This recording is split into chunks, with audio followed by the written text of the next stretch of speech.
Hi everyone, welcome to the Reclaim Timber webinar. We will go ahead and get started in just a minute or so. We'll give a few more minutes for people to jump on. If you just want to use the chat box to the right, just letting us know that you can hear us okay and see us okay, that would be great.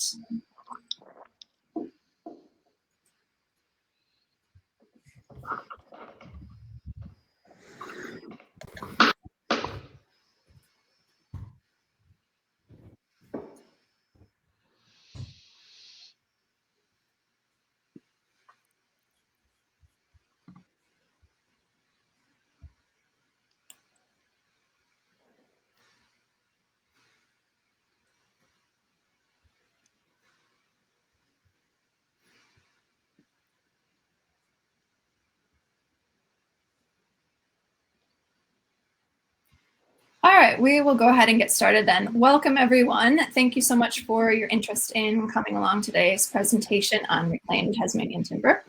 Today we have Tasmanian timber expert Professor Gregory Nolan from the Center for Sustainable Architecture with Wood at the University of Tasmania. And we also have Andrew Morgan, who is currently the Managing Director at SFM Environmental Solutions. SFM is one of the leading independent forest managers operating in Australia and is also the parent company to Hydrowood. Just a little bit more housekeeping before we get started. Everyone is placed on mute for the duration of the webinar, but please utilize that chat box to the right of the screen with any questions that come up. And we'll also have a Q&A session at the end of the presentation with Andrew and Greg. So feel free to pop in your questions there and we'll make sure that they are answered by the end of our time together. And without further ado, we'll go ahead and get started with Gregory Nolan. Thank you, and hello everybody. The things we want to cover today, Andrew and I, we want to look at resource provenance. We want to touch design considerations, both the materials and the performance. We're going to have a look at a range of projects that use reclaimed material. Then we're just going to comment on support that you might want about using the material and ways that you can get quotes and contact suppliers.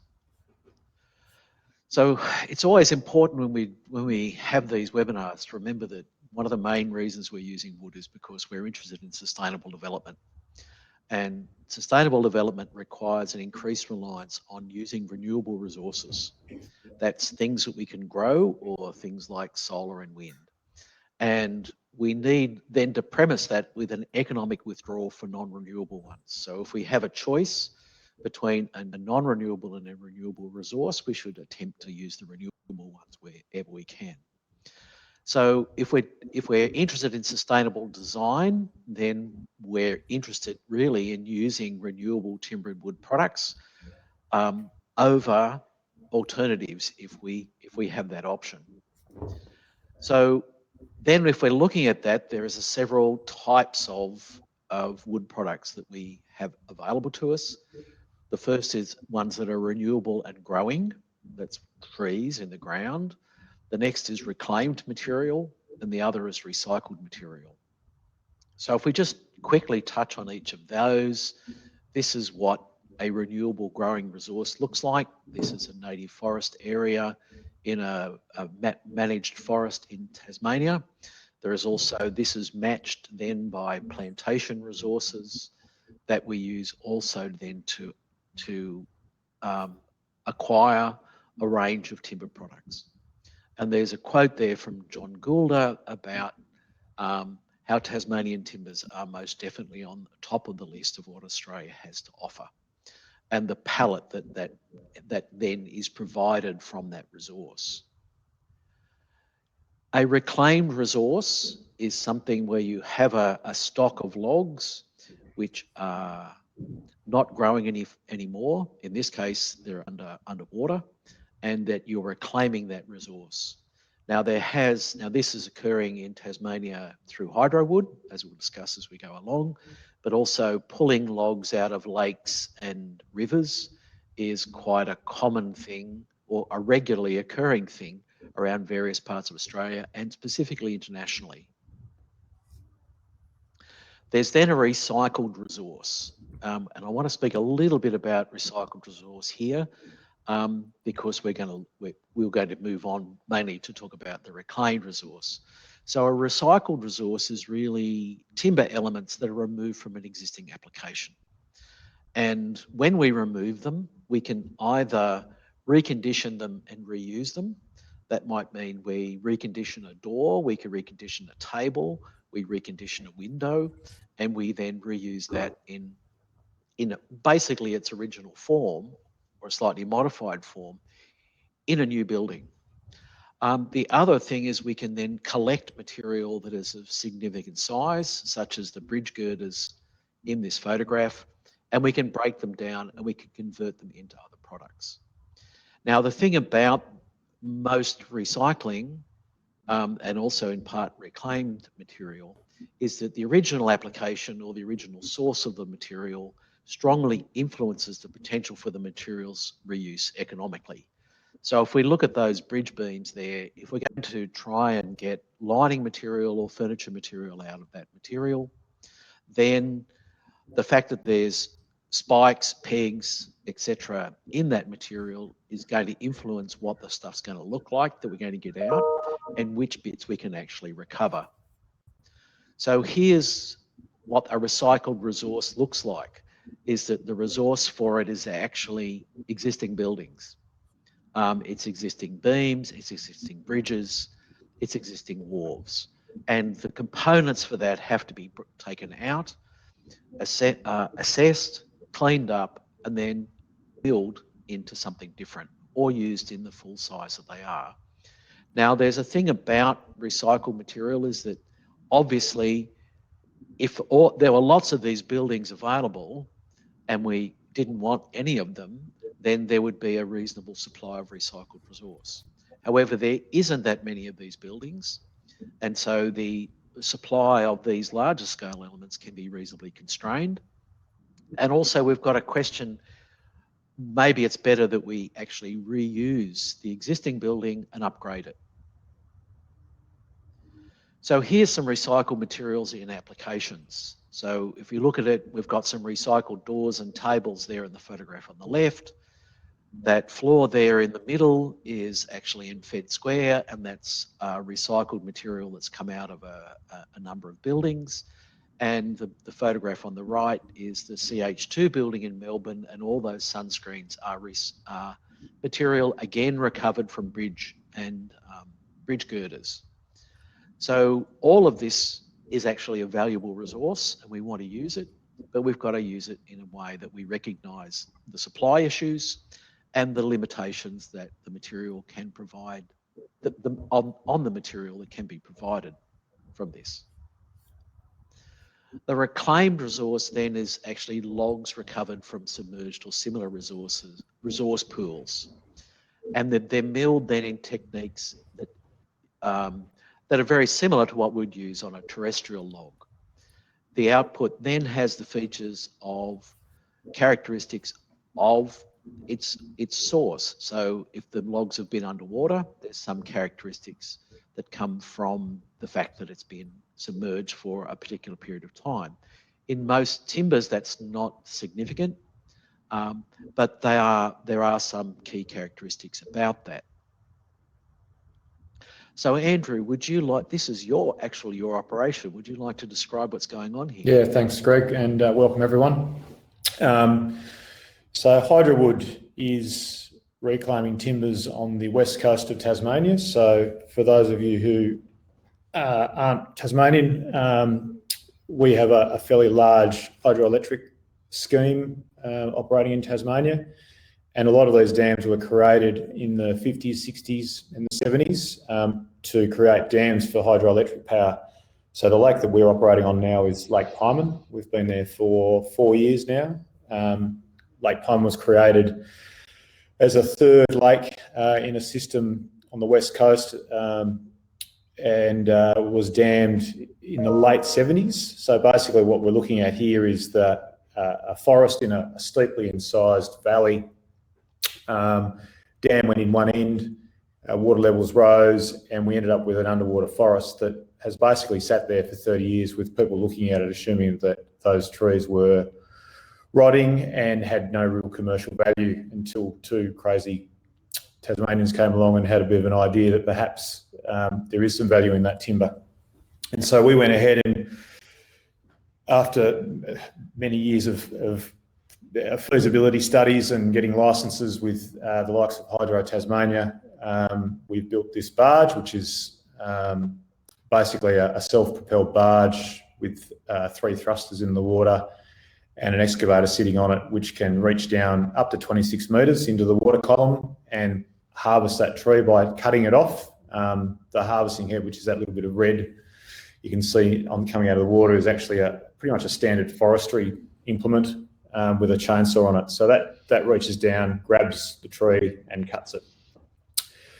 And we then bring that to the surface and slew it onto the barge, which you can see on the right-hand side of that image. And then it gets taken off to a landing, which was where we stockpile the timber until it's ready for being milled into products.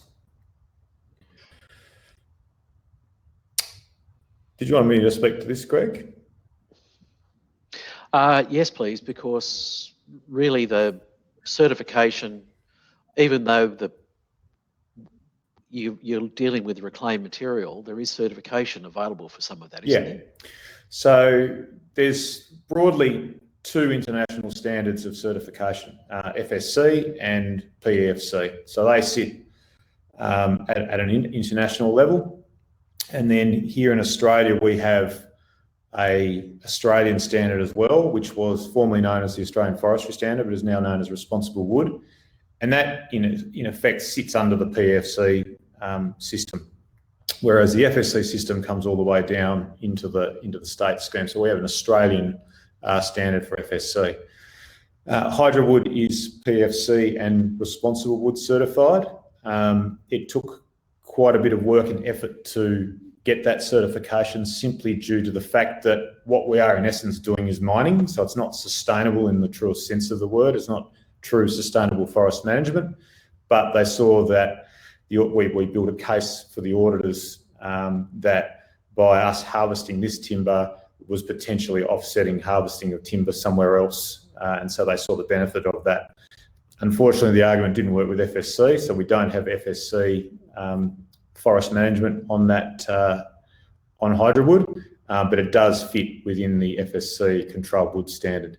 So if you're looking for certified product, Hydrowood can supply it in one of those certification schemes. And there are other bodies, a couple of other reclaimed entities around the world who can also offer FSC, mostly out of the tropics. So a few tropical lakes are being reclaimed, generally using divers and not mechanised harvesting like we are. So I think that's important to cover, Andrew, is that you don't have people in the water, and everything's done from the surface. That is correct. Yep. Okay, so if we look at that, then we need to look at the design considerations for material and performance. There is a range of species available with Hydrowood. So Andrew, can you just run us through the various species that you can supply? Sure. So in essence, as I said before, we're harvesting or reclaiming a forest that's gone underwater. So the species that we reclaim are the same species that we would see in a terrestrial forest, terrestrial rainforest, old growth forest. We're literally into areas. Some of these trees are old. Our oldest piece of Huon pine that we've reclaimed was dated to about 2,600 years old. So it is, and that's a very rare piece, but we are operating in some reasonably older forests. And the reason why we are operating in those forests is if you cast your mind back 30 or 40 years, the value of the harvesting proposition for those trees didn't add up because they had other areas they could harvest, and also the terrain made it pretty impractical for them to salvage a lot of the timber before the dam was built.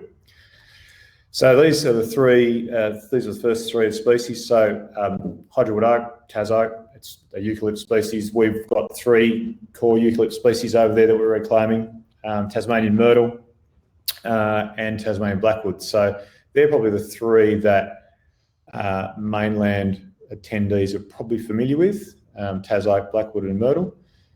And then we have 3 that people may not be aware of. So we've got sassafras, and obviously the most well-known of that is Blackheart sassafras. So you can get this stunning black stain that comes through the timber, and it's really quite a stunning timber when used in the correct fashion. Celery-top pine, which is a very dense, durable and very useful timber that can be also used both indoors and outdoors for external applications. And then of course Huon pine.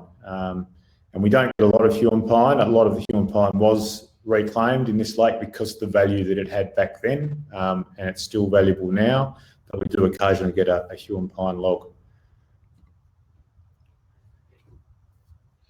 Okay, so like all timbers, all timbers, the material that comes out from hydrowood and the material that we get from terrestrial logs is all impacted by the life of the tree. For a growing tree, it's the life that it's living at the moment or the life that it's lived up to now. For the hydrowood trees, it's the life that they lived up until the dam was flooded. And each of those things leave character and marks and provenance, really, in the wood, and which is quite evident. Now, that then makes a visual palette, which as architects and designers, we can exploit. We can exploit to satisfy particular requirements of client or the particular requirements for the spaces that we're trying to create.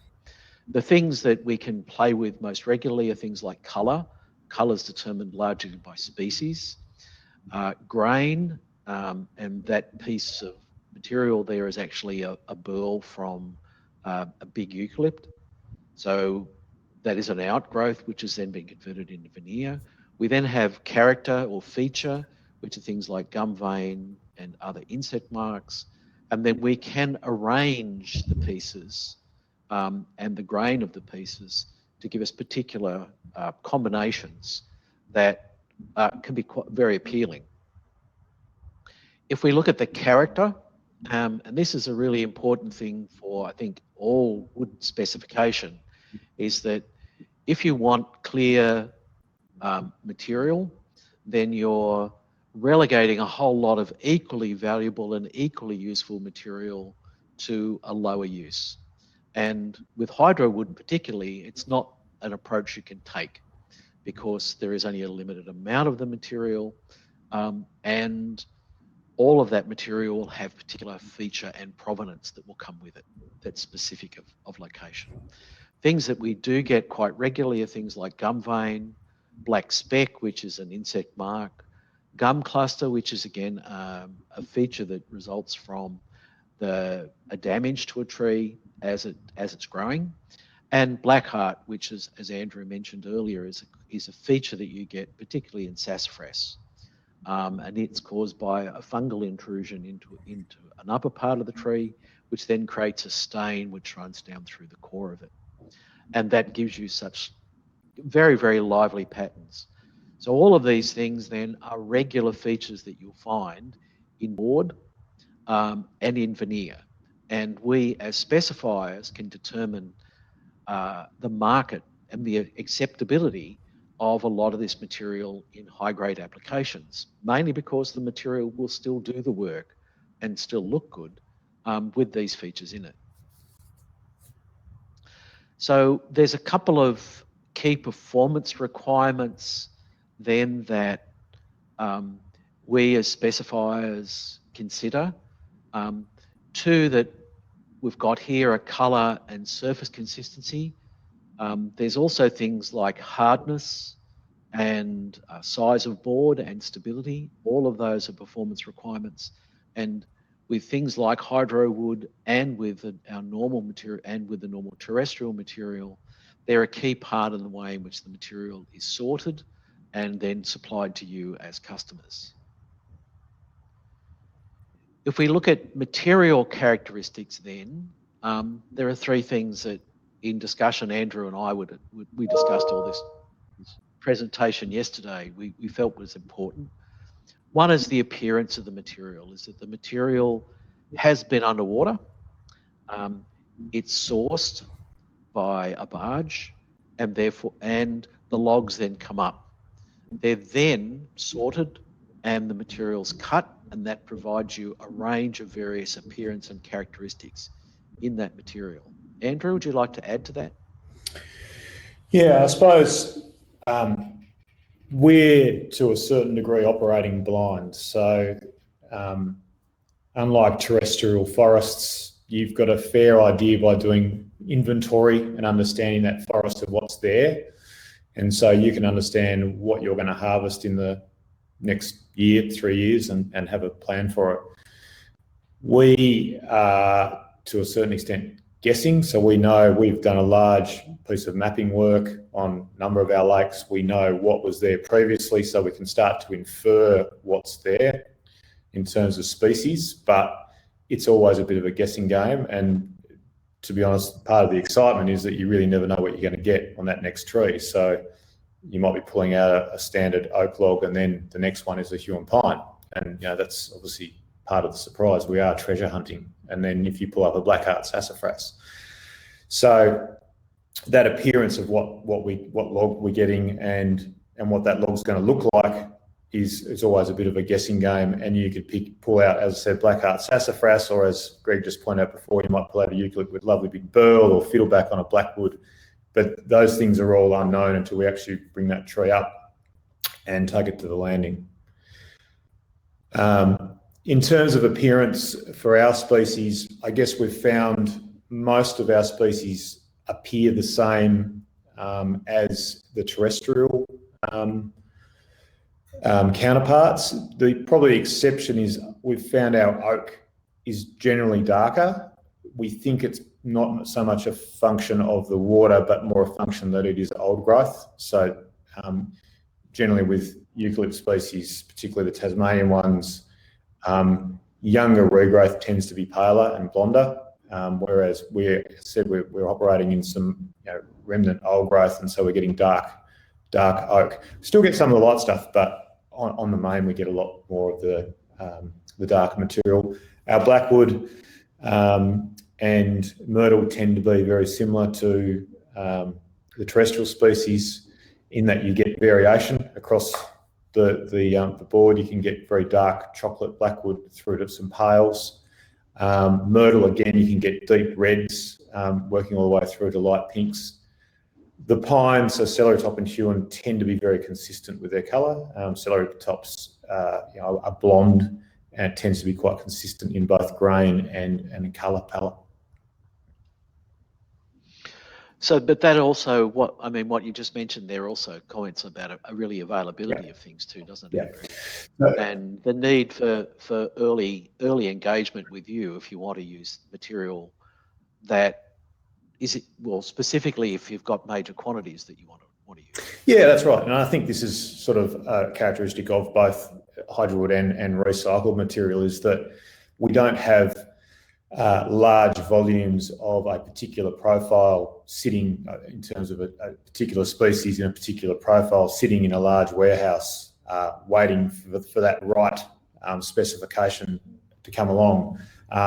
We very much encourage early engagement. So the client, the architect, coming to us and saying, we are after a species XYZ in this profile, can you do that? And we can source that material, cut it, dry it, and have that ready in a certain period of time. So on large residential or commercial builds, we really need early engagement so that if a build is going to be fully reclaimed or fully recycled, there needs to be an element of organisation very early on in the piece. Greg, I think we were talking yesterday about Fed Square and their sort of desire to have recycled material all through it. So they wanted to have recycled material all the way through, and they had a very large budget, but they spent 2 years collecting material from a range of different suppliers, from known sites, But in the end, they about a third of all the material that went into the building was from new cuts. It wasn't recycled material because you just could not accumulate that volume of material in sufficient time. I think that also brings up the last point too we've got here, which is provenance. Is that with reclaimed and also recycled material, but particularly with the reclaimed material, is that there is a provenance of where it comes from, and there's a story associated with the history of those particular logs and that particular timber. Andrew, would you like to unpack that a little bit? Yeah, so obviously with Hydrowood, thanks, Greg. We've if anyone's familiar with our marketing, we've played very heavily on that West Coast provenance, that we know exactly where it's come from. If you've got some Hydrowood in your house or in that build, and it's come from Lake Pyman, we've played very much on the story of the innovation, the sustainability piece, and also that West Coast vibe that it has over there. And so all through our marketing, that dark, moody photography that we've used was very deliberate in terms of selling the story of Hydrowood. And people who, we have a restaurant I've got a few restaurants, but Landscape Restaurant was one of the first restaurants to use Hydrowood in a fit out. And I've been there and I had dinner, and unprompted, I've had the waiter talk about the Hydrowood in the tables. So they use it as part of their narrative in telling the story about Tasmania and what we do. So it just adds a bit more richness to a hospitality event where you're sitting down around a table and talking about the provenance of that timber. We're going to have I'll show you a project shortly where that really epitomised, I guess, the Hydrowood story, and that the client came to the lake early, heard about it early, loved the innovation piece, came and met with us, came down to the lake, said, I want this in my home. And three years later, maybe 4, he's got a beautiful house that's got provenance both from the timber point of view from Lake Pyman, but his limestone is also from Mount Gambier, and this whole piece of his build is around provenance and being able to tell the story of sustainability and that provenance piece. All right, so I think that's a good segue into looking at some of these applications. So this is Macquarie House. This is a renovation in Launceston, an existing colonial building, which has then had a service section applied to it, which has got things like fire stairs and toilets and other things in it, and it's clad in celery-top pine. Andrew, would you like to comment on this one? Yeah, so this was HBV Architects in Launceston's project. They came to us very early and engaged with us. They wanted to use celery-top as a cladding, given that Macquarie, it's an innovation house, so they housing startups, and they thought that the Hydrowood story fitted really nicely, so they wanted to incorporate it somehow. So all that celery-top you can see as cladding are on large metal screens that can come off. They basically fold out, swing out for cleaning and to let more light in. They engaged with us probably 2 years prior to the project, said, we need this profile in this species, would you be able to supply it? We already had a stockpile of celery-top on the landing, but we actually, based on this project, we actually went and targeted an area we knew had more celery-top in it to put that on the landing so we could then go and mill this. So a lead time for most of these species in terms of larger volumes is 18 months. So basically from the day of finding that log, which is not too dissimilar to a standard mill, finding that log, taking it to a sawmill, milling it, racking it out, air drying it for 12 months, maybe 18 months, depending on the thickness, and then kiln drying, and then machining is somewhere in that vicinity of that sort of time frame. So this one's in Launceston. We also partnered with Neville Smith Forest Products inside, in that they've got quite a bit of their engineered flooring, Woodsmith flooring inside, which complemented. We also used some celery-top internally, so the celery-top sort of motif went through the building, which was quite nice. And this is Lewisham Pod, and I think this one was on Grand Design. Yes, this was on Grand Designs last year or the year before. I think last year, probably was the year before. Last year's gone to a black hole. So this was Alice Hanson, Tailored Tasmania. Alice is a really passionate Tasmanian, an author, regularly found down at Salamanca. She wanted to build something small and really celebrate Tasmania really, and Tasmanian makers and designers. So we actually had the whole Grand Designs team over at the lake.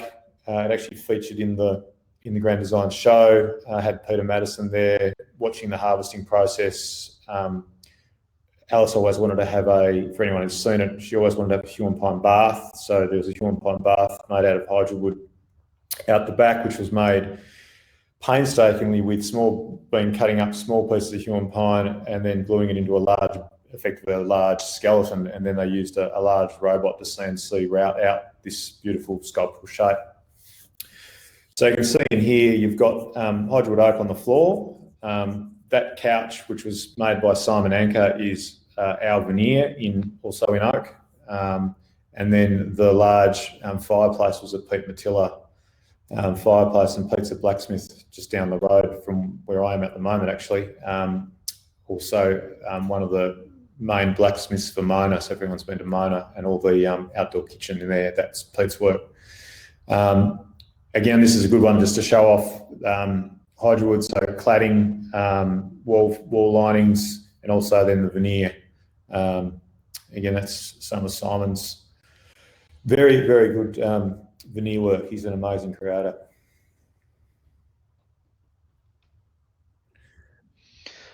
So this is the Salamanca offices. So this is the new state government precinct at Salamanca Place, and there was quite a major refurbishment.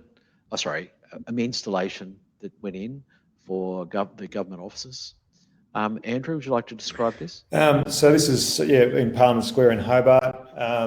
This is a Matt Prince and Simon Anker again. They were engaged. The architects were FJMT, and Barney Phillips actually had a nice story. He worked on the Lake Pyman Dam, West Dam, when it was being built, so he had sort of this connection to it already.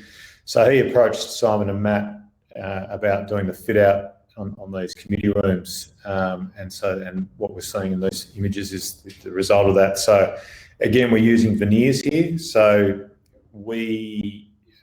as Hydrowood, we really want to explore being able to use the resource that we pull out in the most appropriate manner, and we find that veneers is a good way to use it. It's a great way to get further coverage and be able to use a limited resource more broadly.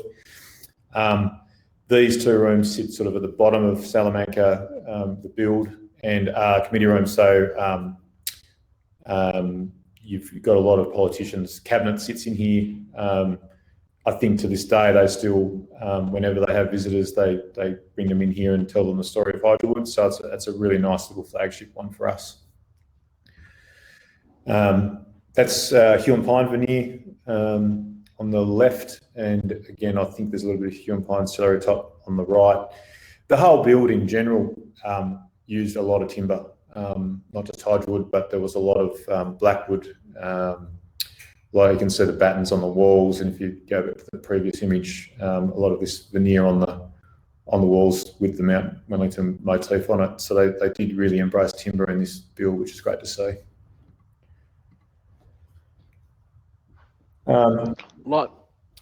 This is Limestone House. So this is a John Wardle project. So this is a project I was referring to earlier.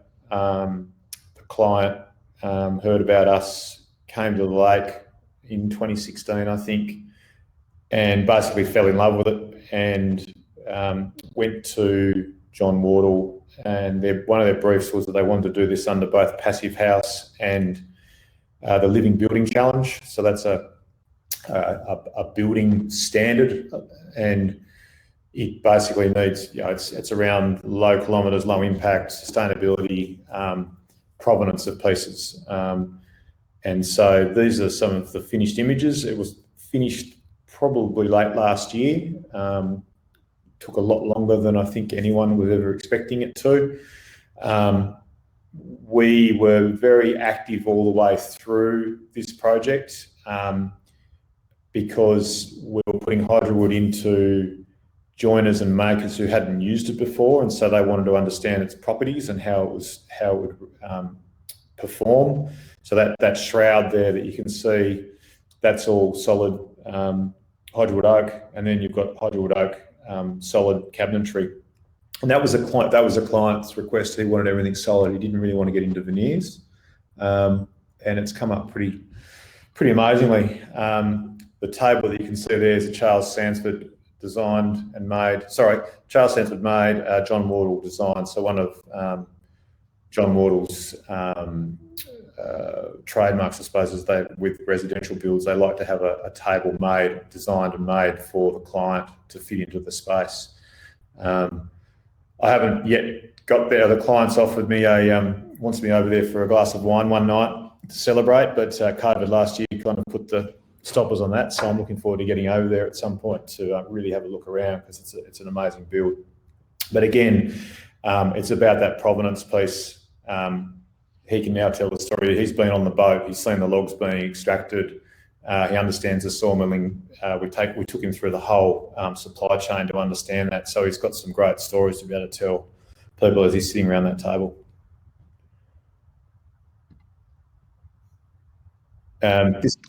Sorry, John. This one's Myrtle. Yeah, so I just thought I brought this in. Myrtle's. This is a house in Traralgon. The guy is a builder, loves Myrtle and wanted in his house. Myrtle's one of those species that has been quite hard to find in the last 5 to 6 years in terms of sourcing material. It's a bit of a polarising species. Some people love it and other people don't like it that much. It seems to be coming back in vogue. We're getting quite a lot of requests for it. It can be variable, and you can see the grain there is quite variable in that image. You can get variability in grain, but you can also get variability in colour, and that was what Greg and I were talking about before around appearance, that you can get that large variation. And what we've adopted with Hydrowood is that because the volumes that we're dealing with are relatively small, we don't have the capacity to be able to colour match or grade out. We really, similar to the recycled piece, we tend to be able to basically put packs together of it's suitable and it's going to perform, or it's out. And that's simply, it's a factor of if we start grading into high feature, low feature, or clear, or something like that, we're going to, and then you put sizing profiles over the top, the permutations of that means we're not going to have volume to be able to do projects of any scale.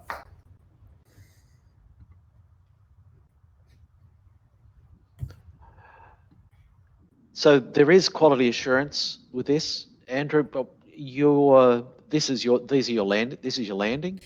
Yeah, so we manage a stockpile off the landing. So at any given time, we've always got probably anywhere between 500 to 1,000 cubes on the landing. We've done that because we have an unlimited supply of water. So over summer, we've got sprinklers. We keep them under sprinklers to keep them fresh. It's easier for us to manage that from this site rather than a sawmill. We can then pull logs out as required. If we get a large order, like I was referring to with the limestone or the Innovation House, we know that we have X amount of cubes on the landing, and we go, right, we need another 100 cubes, we can go and get it reasonably quickly and start to get that into the sawmilling process. In terms of QA, I guess there's a number of stages where we're QAing when we're pulling the logs out, so they're assessed immediately as whether they're suitable or not. A large portion of logs do have rot in them, particularly things like Myrtle and or some of the older Uke. They've got rot in them because they were probably rotten or had some sort of ability for water to egress into the log prior to inundation. They then get QA'd again on the landing, so we go through a very similar process to what they do terrestrially in terms of grading the logs, and measuring them so we know how many cubic metres each log's got. And then at the sawmilling and dry mill processes, we're again grading them. So effectively what we're getting at the end is timber that we can use in a project ready for distribution. Okay, so when we look at supply, if we say renewable Tasmanian timbers are readily available, and that's the ones that we're growing. So that's from standing forests that are available. There is then reclaimed Tasmanian timbers are really available through Hydrowood in a variety of species, and Andrew's discussed about how their supply is constrained, but with early engagement can be managed quite well for a whole range of different species and in different product types. Most of the product has exceptional beauty that you can use then to optimize the design.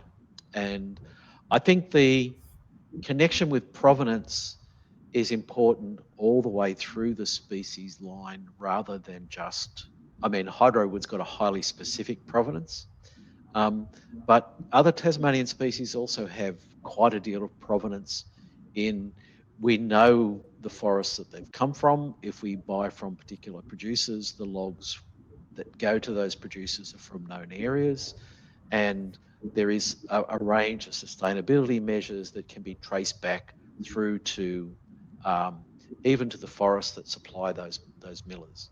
And I think that's when you are dealing with wood, provenance is important because it is a characteristic of a lot of renewable materials, is that you can actually trace them back to where they've come from, and you can determine that. You can't say have provenance on a piece of aluminium. It could be from anywhere, or the same with a piece of steel. Sustainable forest management practices are then applied to all the material that's harvested in Tasmania and is milled in Tasmania. Andrew's described their process, but you still have to fill out you're still subject to the Forest Practices Code, Andrew, is that correct? We are. So we're subject to the Forest Practices Code, just like every other terrestrial forestry operation in Tasmania. And those sorts of processes are built all the way through the system with the supply that is then comes out from millers through the supply chain. So as many of you may know, a lot of the information about Tasmanian timbers are available through the Tasmanian Timber website. This is the front page. You can go on there at any time, pull in species information, ask questions. There's a phone line and a request line that you can put things through to, and they'll be answered by somebody, if not immediately, then within the next day.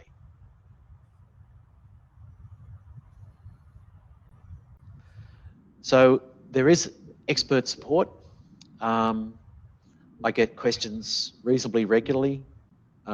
Someone else generally has the phone, and then if there's questions that come up which they can't answer, they come to me. If you get a written request, often they will also come to me also. And we can then provide advice on things like fire indices and a range of other things that can be quite specific, as well as questions like, certification, is it available? And those sorts of questions that both are important for client, but also important for compliance issues. There is also then the option there of putting in a note about quotes, requesting quotes that goes to a range of suppliers who can then get back to you about particular items. So I think we're open for questions. So if you have questions, please put them in the chat, and Andrew and I will try and answer them as succinctly and as openly as we can.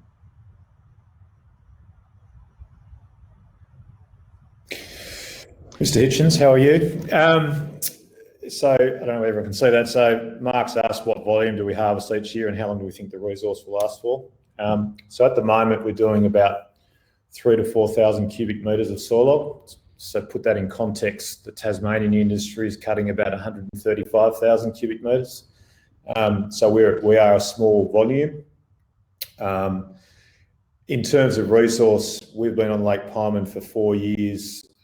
We think we're going to be there for at least another 5, if not 7. And then there's 5 other lakes that we've identified in Tasmania that would be suitable. If you think about Lake Pyman's about 2,500 hectares in size, and we're going to be there up to about 10 years. Lake Gordon's 35,000 hectares in size. The species makeup is different. There's a lot more challenges on Lake Gordon in terms of its size, exposure to the wind. It's the fact that the lake levels have been up and down quite a few times, but there's still a lot of resource in there that we certainly think that we can get access to. So I think, if you sort of at least a 20-year horizon for Tasmania, that I think that's easily done on the volumes that we're harvesting. And I don't think without replicating our harvesting unit, you're probably not going to get much more out of it. It's not a fast process in terms of harvesting. I know the numbers that we originally thought we were going to do, we're nowhere near them. So it was a lot slower in terms of harvesting, but on the flip side, we are getting better returns in terms of recoveries with the sawlog, and probably a better price point than what we ever thought we would.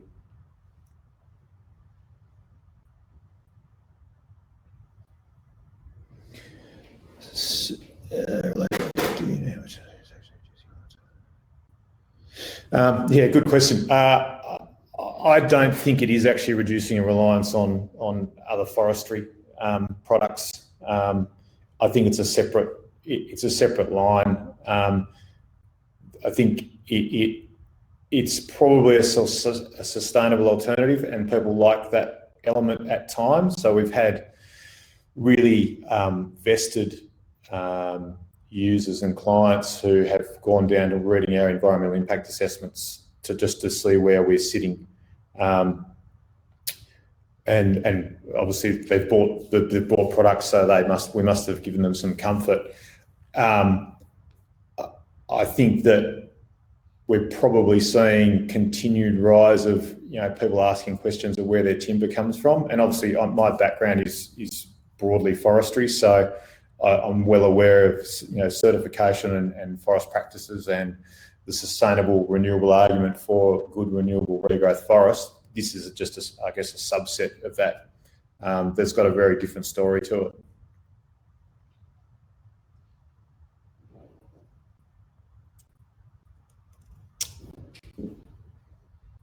Thanks, Dinah. Feel free to send us an email. We'll be able to set you something up.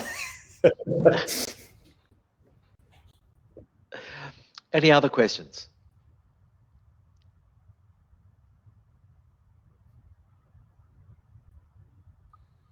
Hey, Monica, how are you? Not really. Look, there is opportunities in Queensland.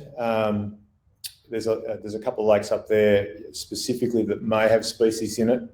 There is a lot of feasibility that pre-feasibility is required in order to take on another operation.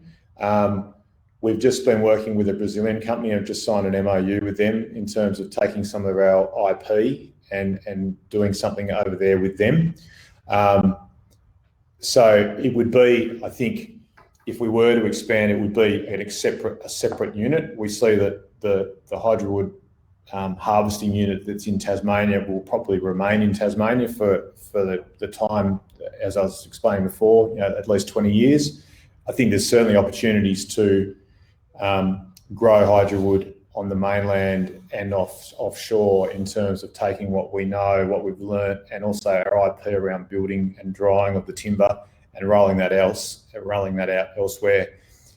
In Australia, they are limited in terms of other opportunities. Hydroelectric, places like the Snowy, they did do a fairly good job of salvaging the timber. The lakes that we're looking at in Queensland tend to be not so much for hydroelectricity, but have been more recreational, and so people are looking to have that timber removed from a safety point of view rather than purely the timber value, but that could be a secondary advantage. I think it's worth commenting that one of the features of Tasmanian West Coast is its remote and rugged nature, and therefore the ability to get a lot of this material out of those areas before it was inundated was constrained. Yeah. Something in places like Tumut and in the Snowy, the forest size was it's a much more established alpine area, so the trees are smaller. They had a lot better access to those locations. Therefore, there's been a lot of pre-harvesting done in a lot of similar locations around. And that can be applied to where there are opportunities like Brazil and some of the tropical countries, Southeast Asia. They tended to leave those areas because it simply didn't stack up economically at the time. It was easy to go and get the timber that was beside the lake rather than the stuff that was in the lake or in the closer to the cities rather than where those dams are being created.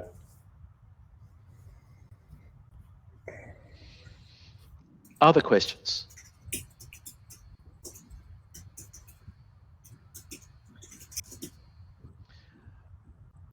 Well, if there's no further questions, I'd like to thank everybody for your attendance and your interest in the topic.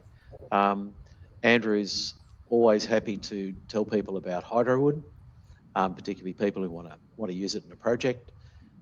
If you've got broader questions about timber in building, then we're quite happy to in Seesaw to discuss projects and project specifications with people and try and support the sustainable use of wood in building. Thank you very much. Thanks, guys. And if anyone wants to do a tour of the Hydrowood operation, just send us an email, reach out, and we're always happy to take people over and show us what we do. Thanks, Greg. Thanks, Andrew. As Greg mentioned as well, if there's any other questions after the webinar, please feel free to reach out on our expert helpline and someone will be in touch. Thanks, Thank guys. you. Thanks, everyone, for joining. Thank you, everyone.